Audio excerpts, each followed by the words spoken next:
Hello viewers, কেমন আছেন সবাই? আশা করি আপনারা প্রত্যেকে নিশ্চয়ই ভালো আছেন।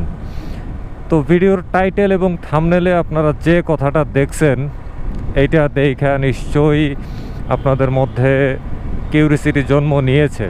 কারণ আসলে এটা কিভাবে সম্ভব যে 100% মোটরসাইকেলের সিকিউরিটি নিশ্চিত করা, এবং এটা হচ্ছে কোনো খরচ লাগবে না, জিরো কস্ট, একদম সম্পূর্ণ ফ্রি।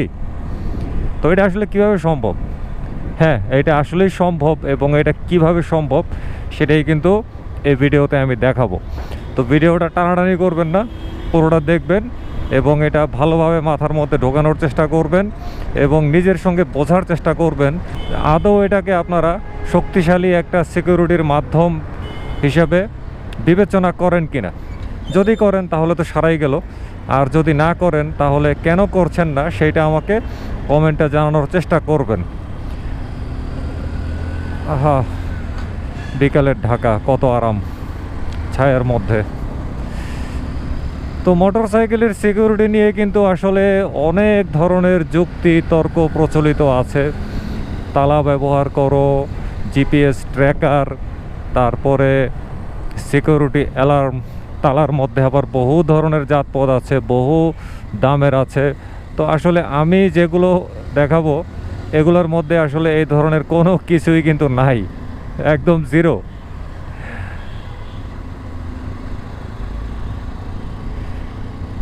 মোটরসাইকেলের সিকিউরিটি নিয়ে কিন্তু আমাদের মধ্যে অনেক চিন্তা ভাবনা দেখা যায়, আবার অনেকের মধ্যে একটা উদাসীনতা ভাব থাকে। তো যেটাই হোক, মোটরসাইকেল যেহেতু একটা সম্পদ, আমার নামে রেজিস্ট্রেশন করা একটা সম্পদ, সুতরাং এটার নিরাপত্তার দিকেও কিন্তু সতর্ক হওয়া উচিত বলে আমি মনে করি। একটা জিনিস আসলে যখন থাকে তখন কিন্তু এটার মর্ম যতটা বোঝা যায় তার চেয়ে বেশি বোঝা যায় জিনিসটা যখন হারিয়ে যায় বা চলে যায়।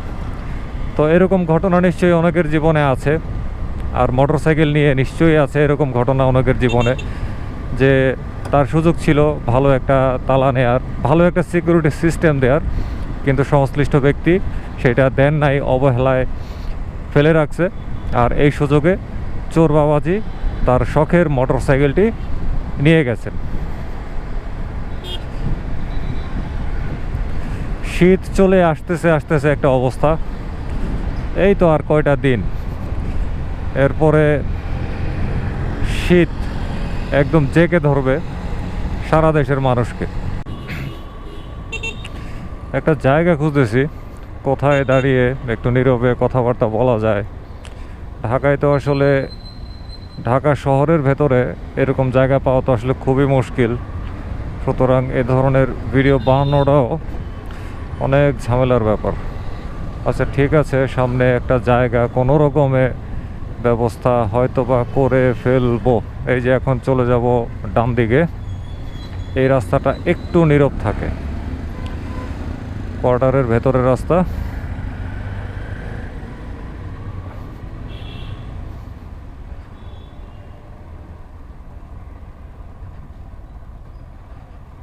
হ্যাঁ, এইখানে দাঁড়ায় এই কাজটা সেরে ফেলবো।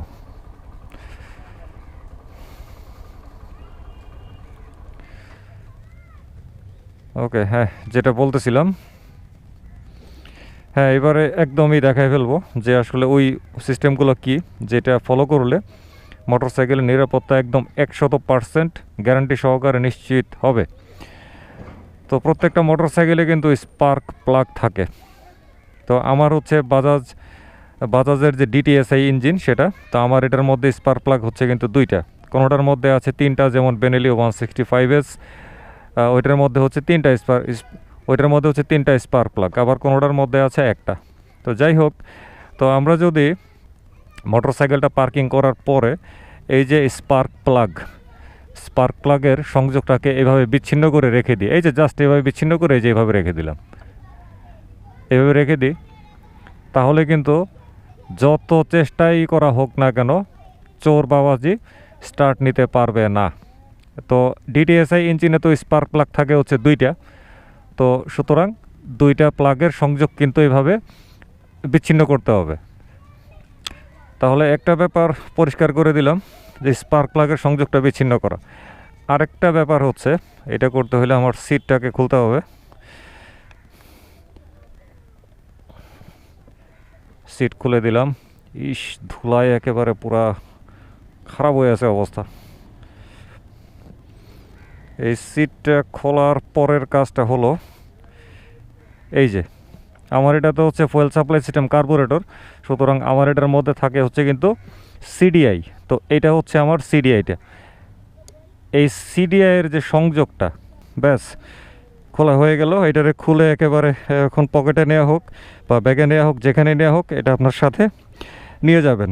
বাস, আর কোনোভাবেই এটারে কিন্তু স্টার্ট দেওয়া সম্ভব না। তো যাদের আসলে ফুয়েল সাপ্লাই সিস্টেম হচ্ছে এফআই, তাদের তো আর এই সিডিআই থাকে না, তাদের থাকে হচ্ছে ইসিইউ। তো সমস্যা নাই, ইসিইউর সঙ্গেও কিন্তু এরকম একটা কেবল থাকে যুক্ত করা, ওইটাকে বিচ্ছিন্ন করে দিলেই কাজ শেষ।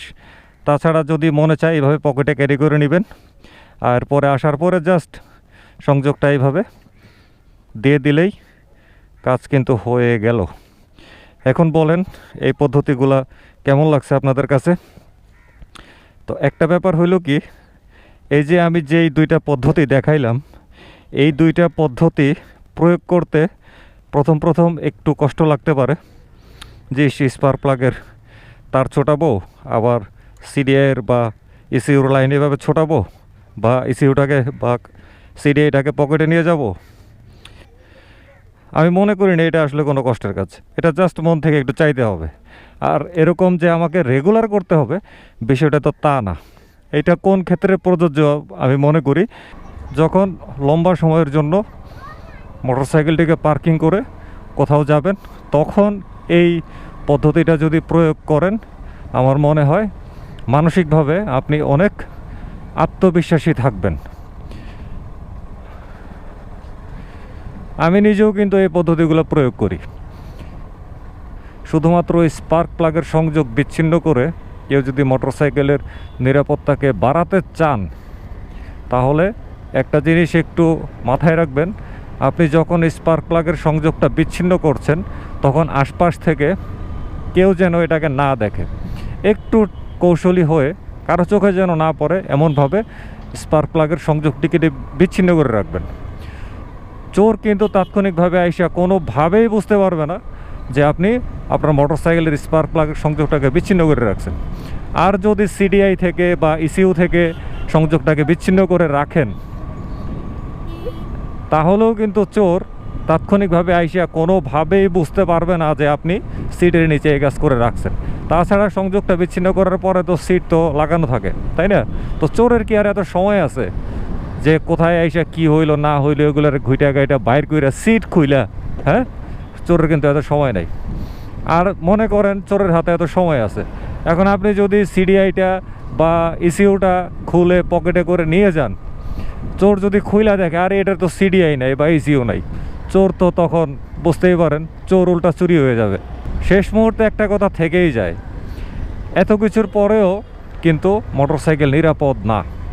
কারণ মোটরসাইকেল অন্যান্য যানবাহনের তুলনায় খুবই ছোট এবং সহজে পরিবহনযোগ্য একটা যানবাহন। চোর না হয় স্টার্ট না হয় না দিতে পারলো, কিন্তু এরকম যদি কোনো জায়গা হয় যেখান থেকে দেখা গেল চোর বাহিনী তার সুদক্ষ হাত দ্বারা বা কৌশল দ্বারা মোটরসাইকেলটিকে একটা পিক আপ, লরি এইসবের মধ্যে ভরে নিয়ে গেল, এটাও কিন্তু হইতে পারে। তো যাই হোক, এইভাবে মোটরসাইকেলের চুরির সংখ্যা অনেক অনেক কম, হঠাৎ শোনা যায়।